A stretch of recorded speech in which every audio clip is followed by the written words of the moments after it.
फिर ऐसे। अरे दीपू क्या कर रहा है, ये देख, इसको ऐसे नहीं, ये देख ऐसे ऐसे। हाँ अभी सीधा, एक बार ट्राई कर, चल।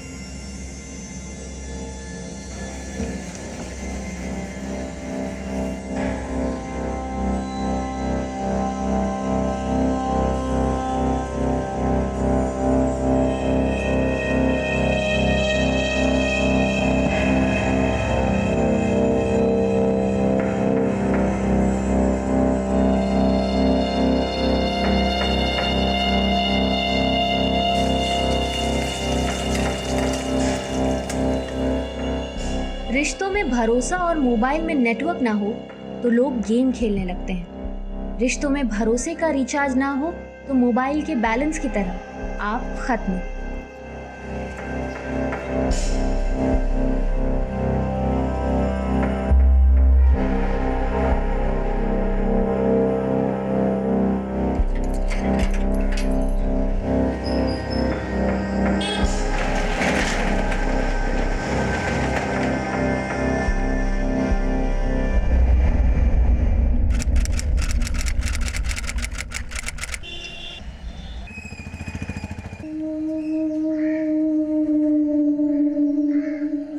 शटर भी बंद है और आज का विचार भी नहीं लिखा। ओए बुमन, ओ सुमित, बुमन, ओ सुमित, ओए रब्बा, ओए ओए की हो गया, ओए गजब हो गया इसे। 17 जुलाई 2018 सभी न्यूज चैनल्स पे ब्रेकिंग न्यूज का एक विस्फोट हुआ। सास बहू देखने वाली एक आम महिला से लेकर देश का हर एक वर्ग न्यूज चैनल देख रहा था, जहां पर एक बहुत ही भयानक और डरावना मंजर दिखाया जा रहा है। और अब पूरा देश ये जानने के लिए उत्सुक है कि इस घर में क्या हुआ था और कैसे हुआ था।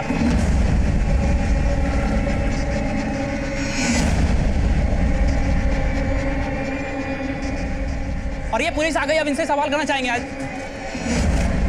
Sir no question please, no question, no question, no question. Sir ये आप लोग तुम ठीक हो? सर ऊपर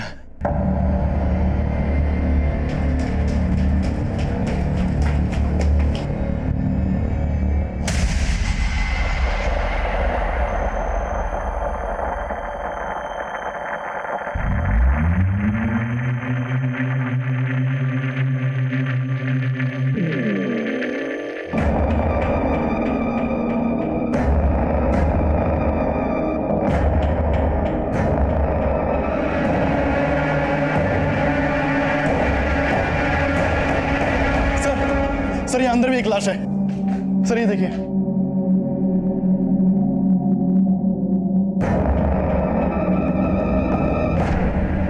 सर पड़ोसी ने बताया कि इस परिवार में कुल 11 मेंबर्स थे। बाहर 10 लाश और यहाँ अंदर 11, मतलब पूरा का पूरा परिवार खत्म हो गया।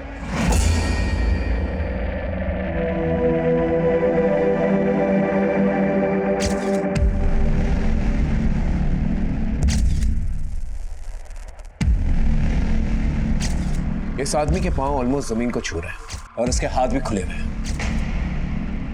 लगता है इसने रेजिस्ट करने की कोशिश की होगी।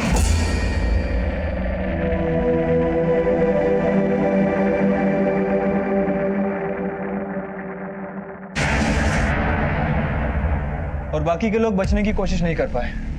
सर ये देखिए, इन सभी के हाथ बंधे हुए हैं सिवाय इन दोनों के। सर देखकर तो यही लगता है कि ये सुसाइड है। मैम ये लोग आत्महत्या तो कर ही नहीं सकते। साहब जी सुबह जब मैं ऊपर गया था तो दरवाजा खुला पड़ा था। ओए सुमित! लेकिन सर घर में कहीं भी फोर्स एंट्री का कोई निशान नहीं है। आई एम श्योर किसी जान पहचान वाले के लिए दरवाजा खोला गया होगा। सर हमने तो यहाँ पे किसी को आते जाते नहीं देखा, और सर घर से तो किसी तरह का कोई शोर भी नहीं सुनाई दिया। इसे फॉरेंसिक जांच के लिए भेज दो। ठीक है सर। दुबे सर अंदर एक कमरे में 9 मोबाइल फोन एक साथ मिले हैं। सर ये देखिए, सर सारे फोन स्विच ऑफ हैं। ये इन 11 मेंबर्स के ही हो, लेकिन एक बात समझ में नहीं आ रही, ये सारे के सारे उस कमरे में मारे गए और उनके फोन यहाँ हैं। सर घर में चोरी लूटपाट ऐसा कुछ दिख नहीं रहा है, क्योंकि बॉडीज में भी ज्वेलरी एज इट इज थी। एक काम करो, बॉडीज का पंचनामा करवा और उसे पोस्टमार्टम के लिए भेजा। और ये सारे के सारे फोन्स जो है ना टेक्निकल डिपार्टमेंट में भेजा, शायद हमें कोई क्लू मिल जाए। सर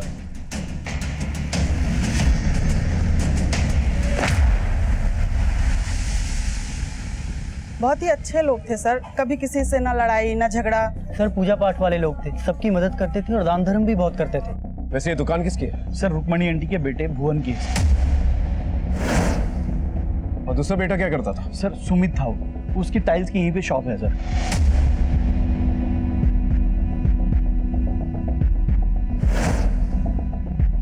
सर दोनों भाइयों में इतना प्यार था, दोनों मतलब एकदम मिलनसार। और भुवन तो मतलब माय डियर वाला आदमी था सर, बात बात में हंसना, ताली मारना, जोक मारना उसकी आदत थी सर। अरे नरेश भाई, लगता है दिमाग चोरी हो गया। अरे किक मारने से पहले पेट्रोल तो ऑन कर लो अपना। रिजर्व में है फिर भी ना स्टार्ट हो रही है। फिर तो दिमाग नहीं पेट्रोल ही चोरी हुआ है। जाके भराओ। लेकिन सुमित अपने काम में रिजर्व रहता था, लेकिन सर वो भी बहुत ही अच्छा इंसान था और पूरी फैमिली इतनी अच्छी थी, पता नहीं किसने ये सब किया।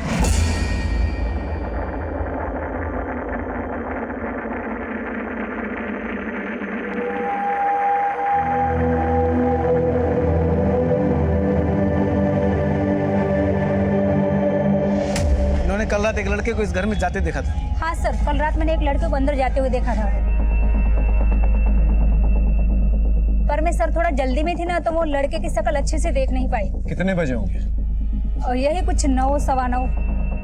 इनके किसी रिश्तेदार से अनबन थी?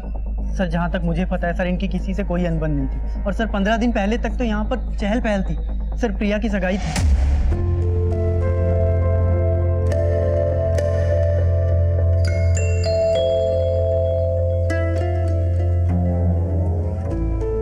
सर पूरा परिवार बहुत खुश था। आंटी का बड़ा बेटा और छोटी बेटी वो तो हफ्ता भर पहले तक यहीं थे। रुक्मणी देवी के और 2 बच्चे थे? जी सर ये लोग पहले जोधपुर में रहते थे और करीब 30 साल से यहाँ पर रह रहे थे। सर इनका बड़ा बेटा अभी भी जोधपुर में ही रहता है और सर एक छोटी बेटी है जिसकी बहुत पहले शादी हो गई। सर वो सोनीपत में रहती है। क्या नाम है उनके? सर बेटे का नाम सुरेश है और बेटी का नाम सुनीता। अंदर कुछ सस्पिशियस नहीं मिला है। तो एक काम करो, ये सब कुछ सील करवा दो।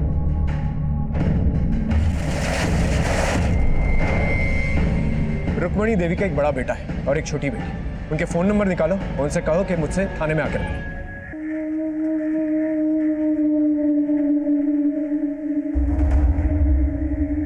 सर ये हत्या है, खत्म कर दिया सबको, मार दिया सबको। हम भी यही मान के चल रहे हैं सुनीता जी, लेकिन ऐसा कोई क्यों करेगा? कुछ समझ में नहीं आ रहा, पता नहीं कौन करेगा, पर है ये मर्डर ही। देखिए सुनीता जी, कोई भी चीज बिना मकसद के नहीं की जाती, चाहे वो रुपए पैसों की बात हो, जायदाद की, या फिर कोई इमोशनल मैटर। हर चीज के पीछे कोई ना कोई मकसद जरूर होता है। आप ठंडे दिमाग से सोच के बताइए, इसके पीछे किसका मकसद हो सकता है? सर ऐसा कोई नजर में नहीं आ रहा जिसमें मैं शक जता सकूं। अभी 1 हफ्ते पहले मैं और सुरेश भैया सबके साथ थे। 15 दिन पहले हम लोग प्रिया के एंगेजमेंट के फंक्शन में आए थे। सुमित ने उसका रिश्ता तय किया था। हम सब लोग बहुत खुश थे उसकी सगाई से।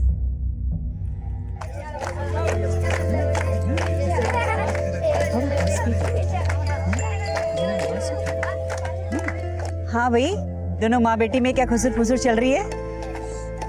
कुछ नहीं सुनीता, सालों बाद खुशी आई है तो दिल में थोड़ी घबराहट सी हो रही है, कहीं कोई चूक ना हो जाए। जब तक बेटी विदा ना हो जाए ना, तब तक हर माँ के दिल में घबराहट होती है। अरे भैया, ये थाल में कबाब के साथ सफेद सा दही क्यों रख दिया? दीदी दही नहीं है, ये सॉस है, इसे डिप कहते हैं। हाँ पता है। सुनो, पहले लड़के वालों को देना। हाँ अरे स्टार्टर्स बहुत हो गए दीदी, इनसे पेट थोड़ी ना भरना है। सादिक जी मैडम। सुनो, खाना जल्दी शुरू करवाओ, 10 बजे से पहले पार्टी खत्म करनी है, मालूम है ना? चल जल्दी करो सादिक। हाँ सादिक? ये सादिक कौन है? सादिक सुमित की दुकान में काम करता है।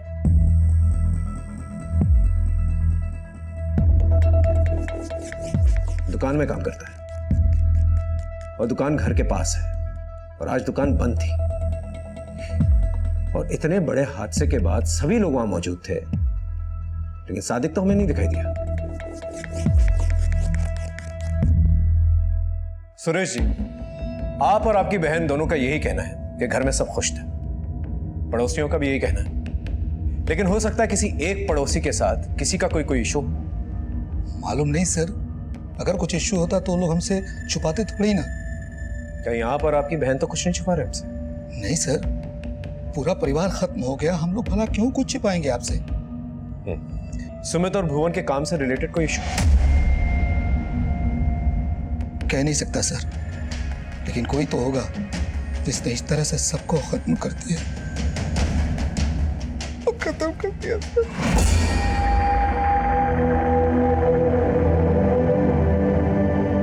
कोई तो था, ये सब बोल रहे थे, लेकिन ये कोई कौन था इसका जवाब किसी के पास नहीं था। 15 दिन पहले प्रिया की सगाई हुई थी। घर में सारे गहने जेवर मौजूद थे, एक सुई तक गायब नहीं हुई थी।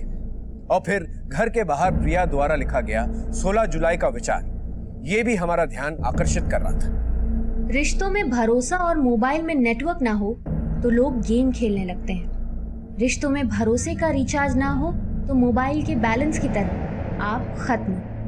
आखिर में ऐसा क्यों लिखा था, आप खत्म? इसका राज जानना इसलिए भी बहुत जरूरी था क्योंकि वाकई में पूरा का पूरा परिवार जो है खत्म हो चुका था।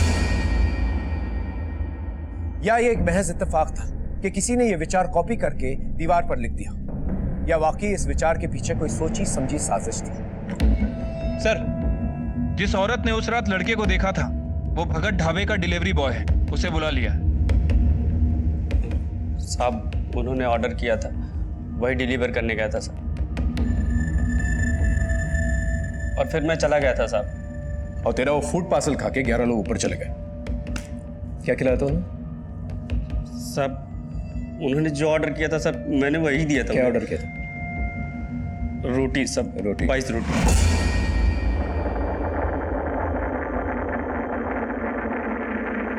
कोई स्पेशल बटर वटर लगा के दिया क्या? हाँ साहब, उन्होंने बटर रोटी ही ऑर्डर किया था। टिप मिली थी? टिप नहीं मिली थी साहब। जा।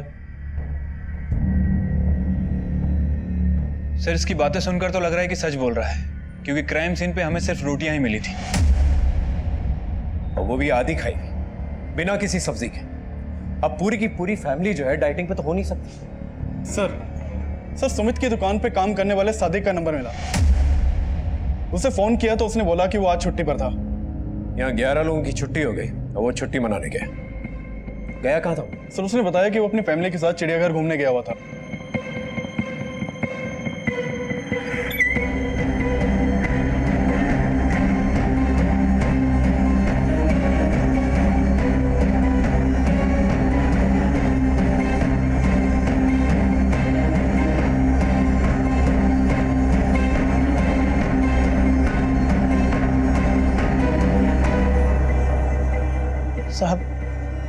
साहब, सच में मुझे नहीं पता था कि वहां पे इतना बड़ा कांड हो गया है। और कांड के अगले दिन ही तो छुट्टी पे चला गया, हाँ? जबकि सुमित की दुकान 7 दिन खुली रहती है। इस कांड का और तेरी छुट्टी का कुछ लेना देना जरूर है। नहीं साहब, कोई लेना देना नहीं है, बल्कि आज के लिए तो मुझे खुद सुमित भैया ने छुट्टी दी थी। साहब, 10 साल से उनका वफादार हूँ, काफी एहसान है उनके मुझ पर। आप लोग जैसा सोच रहे हैं वैसा मैं उनके साथ कर ही नहीं सकता हूँ, बल्कि वो लोग तो इतने अच्छे थे कि वो अपने दुश्मन का भी बुरा नहीं चाहेंगे। दुश्मन कौन? मेरा मतलब कि वो लोग इतने अच्छे थे कि उनका कोई दुश्मन ही क्यों होगा। साहब, हम लोग तो उन्हें दुआ ही देते थे, पर अब ऐसे लगता है कि जैसे अनाथ हो गया। तो तुझे क्या लगता है, तुझे किसने अनाथ किया होगा? 10 साल से काम कर रहा है उनके साथ, उनके बारे में सब कुछ जानता होगा ना? साहब, मेरी ज्यादा बोलचाल तो सिर्फ सुमित भैया से ही थी। घर में वही सबसे ज्यादा धार्मिक थे। काम के वक्त भी उनका पूजा पाठ का काम चलते ही रहता था। कभी कभी तो वो कस्टमर से बात भी नहीं करते थे, वो चिट्ठी में लिखकर कस्टमर को मैसेज दिया करते थे। आप अपना नंबर दे दीजिए हमें, उस माल के बारे में कल तक सुमित भैया आपको बता देंगे। तुम्हारे बॉस सुमित का किसी कस्टमर से झगड़ा, अनबन ऐसा कुछ हुआ? अनबन? नहीं साहब, ऐसा तो कभी कुछ झगड़ा वगड़ा नहीं हुआ, लेकिन साहब एक बार। बोलो, सुन रहा हूँ। साहब, वो सुरेश भैया। पंकज, मैं तेरे जैसा बेवकूफ नहीं हूं, समझा? क्या चल रहा है सब? क्या बंद करूं? पापा के जीते जी तो आपने कभी उनकी परवाह नहीं की, मरते दम तक वो आपको बुला रहे थे यहाँ, लेकिन अब क्या? नहीं नहीं, बोल बोल बोल, क्या? बस कर सुरेश, चिल्ला चिल्ला के इस घर की शांति भंग मत कर। हाँ मेरी बात सुनो। बस। लेकिन साहब मुझे ये नहीं पता कि सुरेश भैया सुमित भैया से किस बात पर झगड़ा कर रहे थे।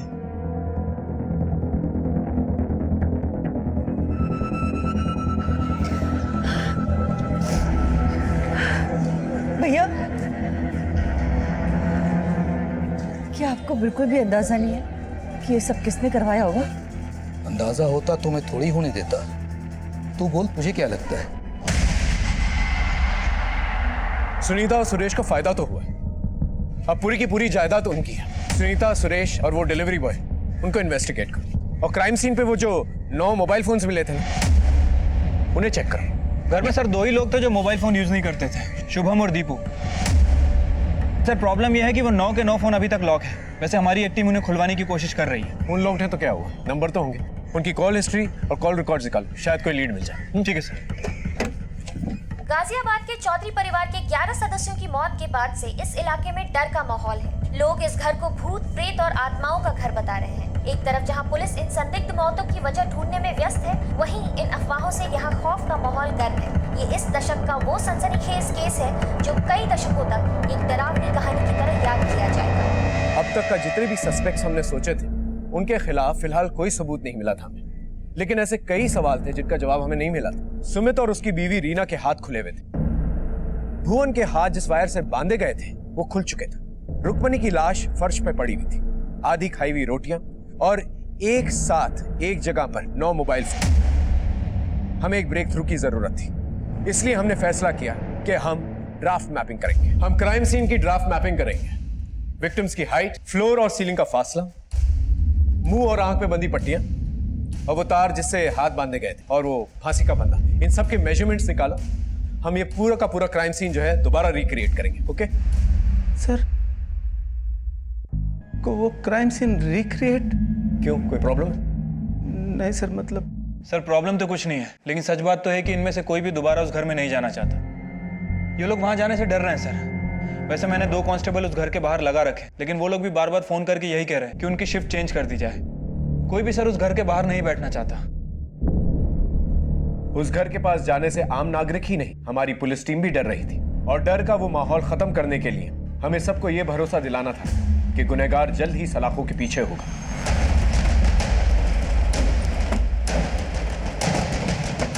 ड्राफ्ट मैपिंग के जरिए हम क्राइम सीन को क्रिमिनल के नजरिए से देखने की कोशिश करते हैं और क्राइम को उस तरह से रिक्रिएट करते हैं जिस तरह से उसको अंजाम तक पहुंचाया गया। ऐसा करके हम ये जानने की कोशिश कर रहे हैं कि उन 11 लोगों को किस तरह से मारा गया होगा और उनको मारने वाले उस घर में आए तो कहां से आए होंगे।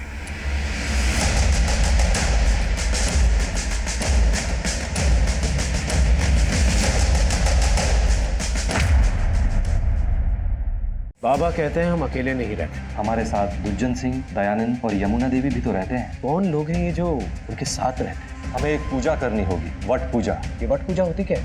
और ये दुर्जन सिंह, यमुना देवी और दयानंद, ये कौन है?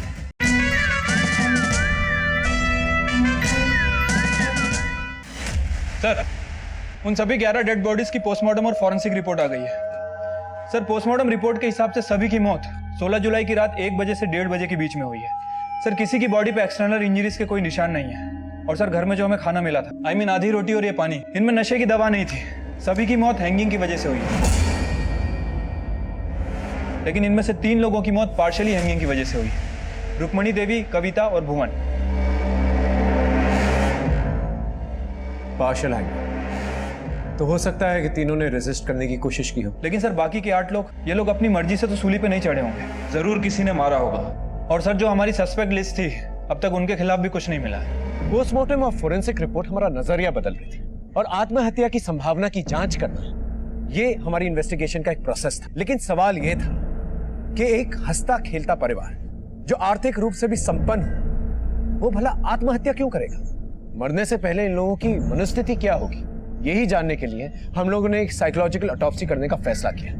साइकोलॉजिकल ऑटोप्सी यानी शव हो चुके व्यक्ति का साइकोलॉजिकल एनालिसिस, जहां पर एक्सपर्ट्स मृत हुए व्यक्ति से जुड़े सारे लेख, ऑडियो, विजुअल्स और उसके करीब करीब के जानने वालों के ओपिनियंस को इकट्ठा करती है और बारीकी से स्टडी करती है। लेकिन इन विक्टिम से जुड़े सारे लोग ये मानने को ही तैयार नहीं थे कि एक मास सुसाइड हो सकता है।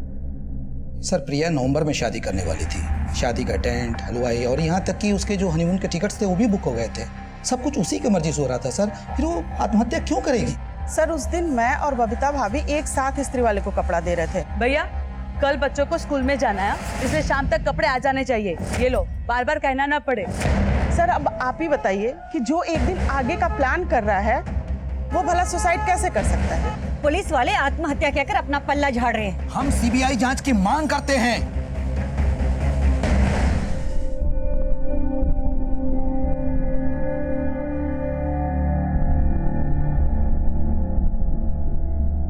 शर्मा। हाँ सर।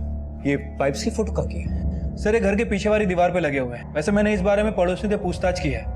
सर, कुछ लोगों का कहना है कि रिनोवेशन के लिए लगाए हैं और कुछ लोगों का यह भी कहना है कि बरसात के पानी से बाहर निकालने के लिए लगाए। लेकिन सर, ये पाइप्स घर के अंदर कहाँ जा रही है किसी को नहीं पता है। और कुछ लोग तो ये भी कह रहे हैं कि डेकोरेशन करवाया।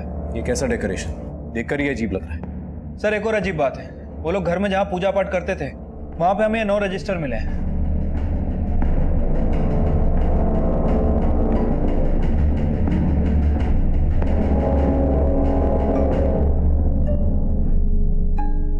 घर में 11 मौतें हैं और घर की बैक वॉल में 11 पाइप्स। शर्मा, जरा पता लगाना ये पाइप्स किस मिस्त्री ने लगाए, फिर शायद हमें पता चल जाएगा कि पाइप्स लगाने का मकसद क्या है। ठीक है सर। सुन, उन पाइप्स को कैप्चर करके मुझे फ्रेम में इंक्लूड कर, ठीक है? तो जैसा कि आप देख सकते हैं इन 11 पाइप्स को, हम चौधरी परिवार के घर के पीछे खड़े हैं और इस राज को खोलने वाले हम पहले मीडिया चैनल हैं। चौधरी परिवार के घर पे लगे इन 11 पाइप्स ने इस केस को और भी सनसनीखेज बना दिया है। आखिर इन 11 पाइप्स के यहाँ लगे होने का राज क्या है? क्या ये राज चौधरी परिवार की सामूहिक मौत से जुड़ा है? 11 लोग एक साथ आत्महत्या करें, ऐसा तो हो ही नहीं सकता है। ये मर्डर है, मर्डर। आइए सर, ये कुंवर लाल है। इन्होंने उस घर में 11 पाइप लगाए थे। ये 11 पाइप तुमने लगाया था? हाँ साहब, मुझसे 11 पाइप लगाने के लिए कहा गया था तो मैंने 11 पाइप लगा दिए थे। किसने कहा था लगाने के लिए? सुमित भाई ने कहा था जी। सुमित जी? ये सुमित? हाँ साहब, इन्होंने ही कहा था। मैं तो खुद हैरान हूं कि इन्होंने 11 ही पाइप क्यों लगवाए थे। वेंटिलेशन के लिए पाइप? अरे भाई, इससे अच्छा खिड़की लगवा लें। पाइप लगाने से क्या होगा? तेरी अकल नहीं चाहिए, समझा? जितना बोला उतना कर। साहब, फिर मैं क्या करता? जैसा इन्होंने बोला मैंने वैसा कर दिया। ठीक है, तुम जा सकते हो।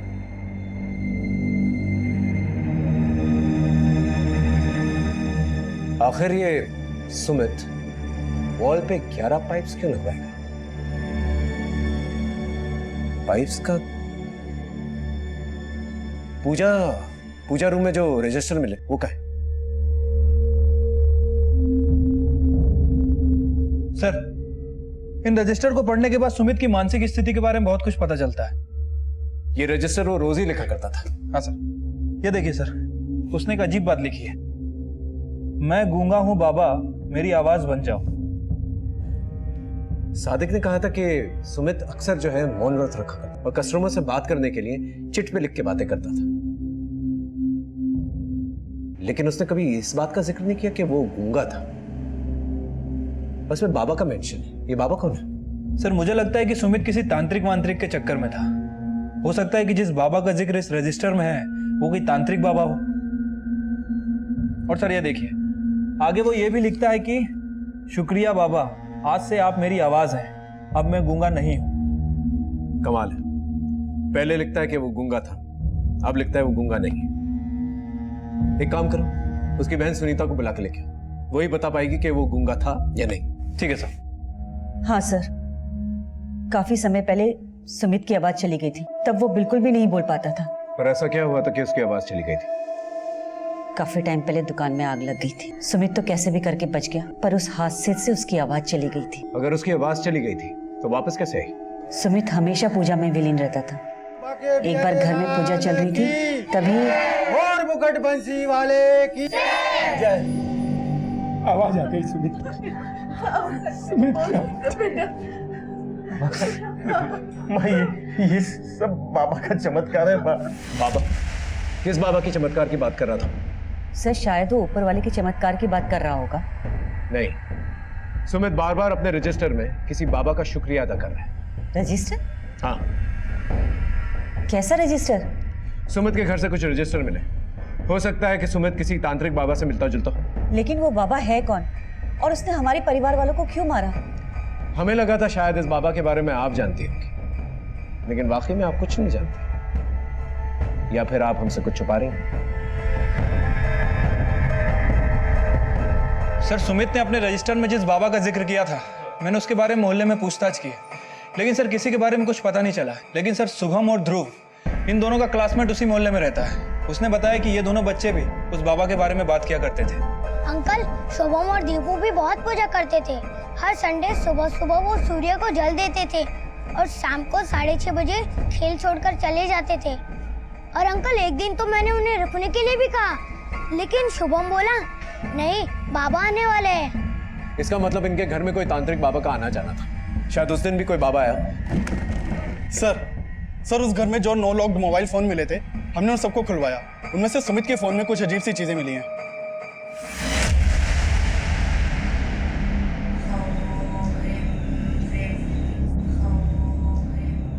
ये तो कोई हॉरर क्लिप्स है।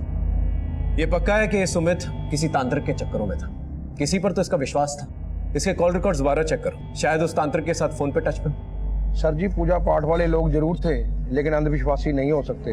हाँ, जितना मैं जानता हूँ कि तंत्र तांत्रिक इनके जीवन में कुछ नहीं। चौधरी परिवार को जानने वाले अब भी नकार रहे थे कि ये मास सुसाइड का केस नहीं हो सकता, लेकिन उन 9 रजिस्टर्स में ऐसे कई रहस्य थे जो किसी बाबा को हमारे शक के घेरे में ला रहे थे, और हम समझ नहीं पा रहे थे कि आखिर ये बाबा है कौन।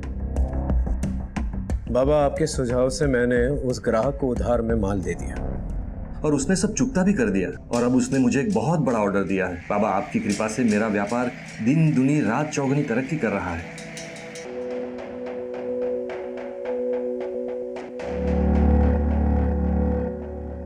शर्मा, जरा सादिक से दोबारा पूछ लो कि सुमित ने किसी एक कस्टमर को कोई उधार में सामान दिया था जिसकी वजह से अचानक से बिजनेस में तरक्की होने लगी। हाँ साहब, सुमित भैया का एक क्लाइंट मिला था, हसमुख भाई। वो हमेशा सुमित भैया से उधारी पे माल मांगता था और पैसा भी बहुत लटकाता था। वो हसमुख भाई फिर से माल उधारी पे मांग रहे हैं। अच्छा, एक काम कर, भिजवा दे। पर भैया, ये आदमी ईमानदार है, अभी उसका धंधा नया है, लेकिन आगे चलकर देखना बहुत तरक्की करेगा। आज अगर उधार देकर सपोर्ट किया ना, तो एक दिन हमारे लिए बड़े बड़े काम लेकर आएगा। और साहब, ठीक वैसे ही हुआ। जो हसमुख भाई हमसे हमेशा उधारी पे माल खरीदता था, आज बहुत बड़ा कॉन्ट्रैक्टर है और हर महीने सुमित भैया से लाखों का माल खरीदता है। बाबा, आपके कहने पे मैंने चीनू से कहा कि वो साइंस छोड़ के कॉमर्स ले ले। उसने ऐसा किया और चमत्कार हो गया। चाचा जी, मेरे सभी सब्जेक्ट में 75% से ज्यादा मार्क्स आए। मैंने टॉप किया अपनी क्लास में। बाबा, आपके बताए उपाय करने से नीलम ने फिर से पढ़ना शुरू कर दिया है। दीपू और शुभम भी अब अपनी क्लास में फर्स्ट आते हैं। भुवन भैया की दुकान भी बहुत अच्छी चल रही है आजकल। बाबा, प्रिया के मांगलिक होने की वजह से उसकी शादी नहीं हो रही थी, लेकिन बाबा, आपकी कृपा से हमें प्रिया के लिए बहुत अच्छा लड़का मिल गया। अरुण का परिवार भी बहुत अच्छा है और उसकी और प्रिया की कुंडली भी मिलती है। बाबा, आपकी वजह से प्रिया की सगाई तय कर दी हमने। 2 जुलाई को हम प्रिया और अरुण की सगाई कर रहे हैं। आपके चमत्कारों ने हम सबकी जिंदगी बदल दी है बाबा। बाबा कहते हैं हम अकेले नहीं रहते। हमारे साथ दुज्जन सिंह, दयानंद और यमुना देवी भी तो रहते हैं। कौन लोग हैं ये जो उनके साथ रहते हैं? हमें एक पूजा करनी होगी, वट पूजा। ये वट पूजा होती क्या है? और ये दुज्जन सिंह, यमुना देवी और दयानंद, ये कौन है?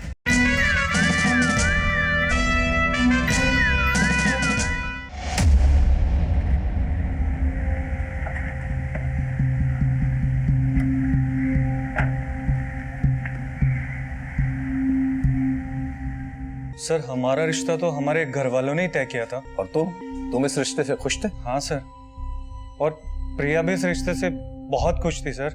हेलो। क्या सिर्फ लहंगे का ही फोटो भेजा? मुझे तो लगा था तुम एकदम तैयार होकर दुल्हन की तरह फिर अपना फोटो भेजोगी। वो शादी वाला जोड़ा ना शादी के दिन तक कोरा रखते हैं, इसीलिए नहीं पहना। तो सगाई के बाद तुम कॉन्स्टेंटली टच में थे प्रिया के? सगाई के बाद प्रिया से मेरी सिर्फ 3 ही बार बात हो पाई और हर बार सर हम इंट्रोडक्शन से आगे बढ़े ही नहीं। ठीक है, तुम जा सकते हो। इसके कॉल रिकॉर्ड चेक करवा, पता चल जाएगा प्रिया से इसने 3 बार बात की है, कुछ छुपा रहा है।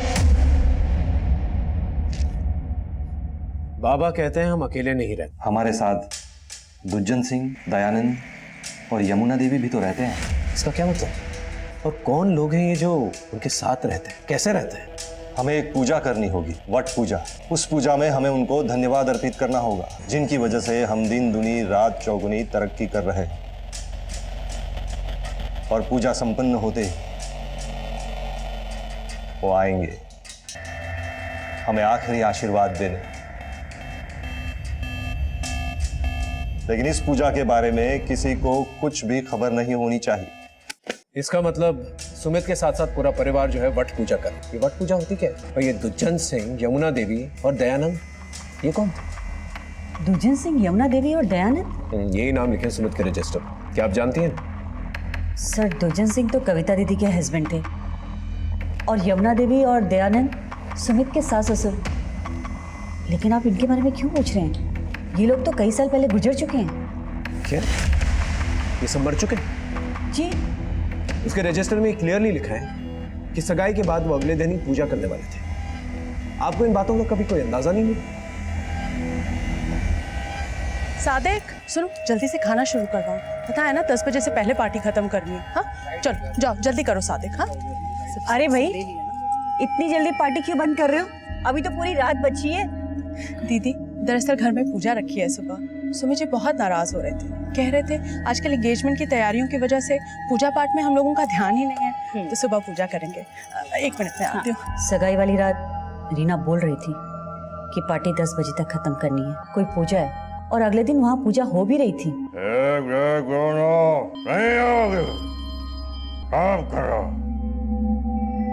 मैंने माँ से पूछा भी था। हाँ बोल बेटा, क्या बात है? माँ, ये सुमित को क्या हो गया? वो ऐसा क्यों कर रहा है? कुछ नहीं बेटा, वो ठीक है, बस थोड़ा सा दुखी था, इसलिए हम पूजा करवा रहे थे। 16 जुलाई को किसी वट पूजा का जिक्र और उसी रात को यह हादसा हुआ। आपको इस पूजा के बारे में कुछ पता? सब पूजा तो पूजा होती है, इन सब से उनकी मौत का क्या वास्ता है?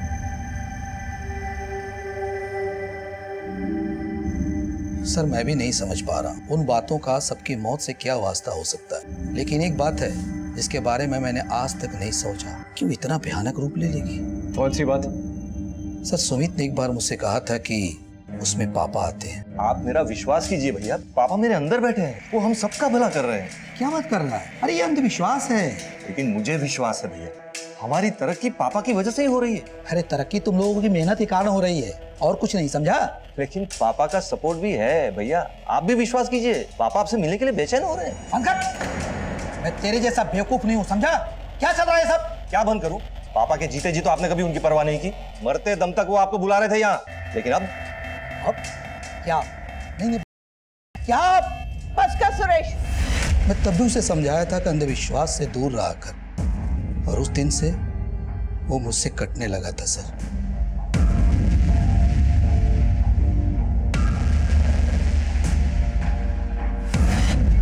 सर, उन सभी 11 लोगों के फोन रिकॉर्ड चेक करवाए, लेकिन सर कोई तांत्रिक वांत्रिक का नंबर नहीं मिला है। लेकिन सर एक अजीब बात है, कुंवरलाल ने जो पाइप लगाए थे, इसकी बेटी गीता तांत्रिक है।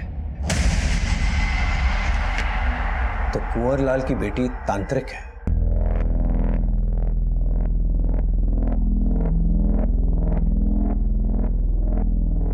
ये धागा काले कुत्ते की पूंछ में बांध देना, वो कुत्ता तुम्हारे बेटे की नजर ले लेगा।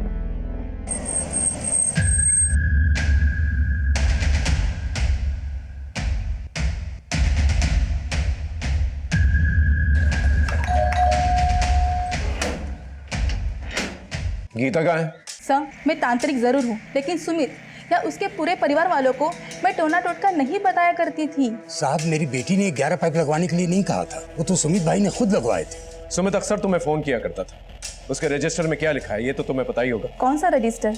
वही रजिस्टर जिसमें वो किसी बाबा का जिक्र कर रहा है। साहब नहीं गीता का बाबा हूँ, लेकिन मैं तो कारीगर हूँ। सर सुमित रजिस्टर में जरूर अपने बाबा यानी कि अपने फादर की बातें कर रहा होगा। कुछ साल पहले सुमित ने उनसे जुड़ी एक बात मुझे बताई थी। गीता माँ, मेरे बाबा गोपाल चौधरी मेरे अंदर रहते हैं, वो जैसा बोलते हैं मैं वैसा करता हूँ। ये क्या बोल रहे हो? ऐसा कुछ नहीं होता। ऐसा कैसा कुछ नहीं होता? हो रहा है मेरे साथ। बैठे बाबा अंदर।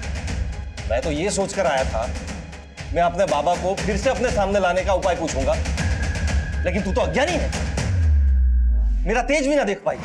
सर मैं खुद उसका पागलपन देख के डर गई थी, लेकिन एक बात पक्के से कह सकती हूँ कि सुमित उन रजिस्टर में जिस बाबा की बातें लिख रहा था वो उसके फादर गोपाल चौधरी ही है, जिनका कई साल पहले देहांत हो गया। सर ये भी तो हो सकता है कि तांत्रिक गीता सच बोल रही हो। मतलब? सर सुमित की आवाज वापस आती है उसके पिता के मरने के बाद और वो अपनी डायरी में किसी बाबा को धन्यवाद देता है। सर थोड़े समय के लिए मान लें कि ये बाबा और पिता एक ही हैं। सर मुझे तुम्हारा कहने का ये मतलब है कि वो अपने मरे हुए पिता को धन्यवाद दे रहा डायरी में? हाँ सर, हो सकता है, क्योंकि सर सुमित के मोबाइल में हमें ऐसे वीडियोस मिले हैं जिसमें आत्माओं को अपने पास बुलाने की बातें कही गई हैं। सर मुझे लगता है कि सुमित की मानसिक स्थिति ठीक नहीं थी, उसका अंधविश्वास ही पूरे परिवार को ले डूबा। लेकिन ये कैसे हो सकता है? किसी एक के कहे पे 2 विश्वास कर सकते हैं, 3 विश्वास कर सकते हैं, पूरे 10 के 10 लोग। ये रजिस्टर सुमित ने ही लिखे थे ये जानने के लिए हमने एक हैंडराइटिंग एक्सपर्ट को बुलवाया और सुमित की दुकान से बिल बुक्स और लीगल डॉक्यूमेंट्स मंगवाए ताकि हम उस रजिस्टर से कंपेयर कर सकें, जिससे हमें पता चल गया कि वाकई में ये रजिस्टर सुमित ने ही लिखे थे। सुमित के रजिस्टर से यह पता चल चुका था कि उसकी मानसिक स्थिति ठीक नहीं थी, वो एक भ्रम और अंधविश्वास में जी रहा था। लेकिन सवाल यह था उसका ये अंधविश्वास 11 लोगों की जान कैसे ले सकता था? सर मैंने 16 जुलाई के सीसीटीवी फुटेज को चेक किया है। परिवार के अलग अलग सदस्यों का फुटेज अलग अलग कैमरों में कैप्चर हुआ है। ये तो वही स्टूल है ना जो लाश के पास बरामद हुआ।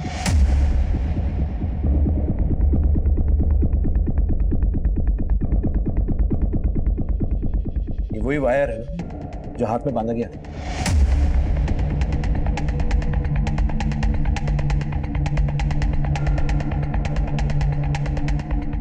ये कोई पूजा का सामान लेके जा रहा है ना? ये सारा सामान जो ये लोग अंदर लेके गए हैं वो आत्महत्या में इस्तेमाल हुआ है। इसका मतलब इन्हें पता था कि ये लोग क्या करने जा रहे हैं। तो सुमित की डायरी में भी ऐसा ही कुछ लिखा है। बाबा दुर्जन सिंह जी, दयानंद बाबा और यमुना देवी का धन्यवाद करने के लिए हमें एक पूजा करनी होगी। और ये पूजा प्रिया की सगाई के अगले दिन से सारे मेहमानों के चले जाने के बाद 10 जुलाई की रात से आरंभ होगी। इस वट पूजा में हमें वट वृक्ष की लताओं की तरह लटकना है और फिर उन 11 पाइप्स के जरिए अंतरिक्ष से हमारे अंदर अद्भुत शक्तियां आएगी। तो सिर्फ 11 पाइप्स नहीं, हम 11 की शक्तियों का आगम स्थान है। 4 सीधे पाइप्स भुवन, शुभम, दीपू और मेरे लिए, और बाकी के 7 नीचे झुके हुए पाइप्स आप सब औरतों के लिए। उस दिन हम 4 मर्द और 7 औरत नहीं 11 शक्तियां बनने जा रहे हैं और इसमें किसी को भी जरा सी भी शंका नहीं होनी चाहिए। पैर की तकलीफ के कारण मां की साधना जमीन पर होगी और बाकी हम सब वटवृक्ष की लताओं की तरह लटकेंगे और फिर ग्लास में रखे पानी का रंग बदलेगा। हमारे पूर्वज आएंगे और हम सबको खोल देंगे और हमें अपना परम आशीर्वाद देकर अपने सर्वोच्च स्थान की तरफ गमन कर लेंगे। लेकिन इस विधि में कोई गलती ना हो, इसलिए हमें अभ्यास करना होगा। दीदी, सुमित जी ने कहा है कि 11 मास्क एक ही साइज के होने चाहिए। हाँ प्रिया कर रही है, देख। प्रिया सुन, ठीक से काटना और एक ही साइज के काटना। जी। रीना देखना, एक रस्सी कम है। दीदी थोड़ा सब्र तो करो, नवंबर में तो वैसे ही गाना है आपको सुहागरात वाले गीत। नानी देखो ये मुझे छेड़ रही है। दीपू, शुभम, अरे क्या मस्ती कर रहे हो तुम लोग? लो बोलो। ये लो, जाके मम्मी को दो। अरे भाई पूजा की सब सामग्री आ गई? हाँ भैया, पूरी सामग्री आ गई है। चलो ये अच्छा हुआ दीदी। वैसे दीदी मैं तो ना बाबूजी से कहूंगा कि मुझे तो लटका ही छोड़। क्यों? अरे भाई बीवी से मुक्ति से बड़ा और क्या मोक्ष होगा? अब बाबूजी तो उतार देंगे, लेकिन कहीं ऐसा ना हो कि उतरने के बाद ना बीवी मिले और ना मोक्ष। रीना अभ्यास शुरू करें। हाँ चल। अरे ये क्या मम्मी, ये तो मैं ऐसे ही खोल लूंगा, थोड़ा और टाइट बांधो। अभ्यास करें। हाँ वही तो कर रहे हैं। आज हमने अभ्यास भी किया बाबा, अब कोई विधि गलत नहीं होगी।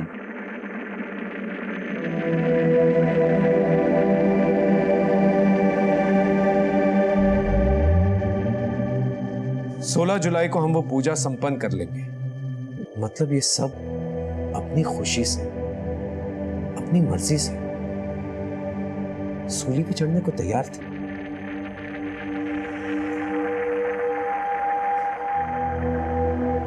16 जुलाई की रात शुरू की गई पूजा रात के 1 बजे तक चलेगी। उस दिन सब सिर्फ रोटियां खाएंगे और डर बिल्कुल नहीं होना चाहिए, किसी के चेहरे पे भी और मन में भी। बाबा जरूर आएंगे, उन तीनों के साथ वो हम सबको खोल देंगे।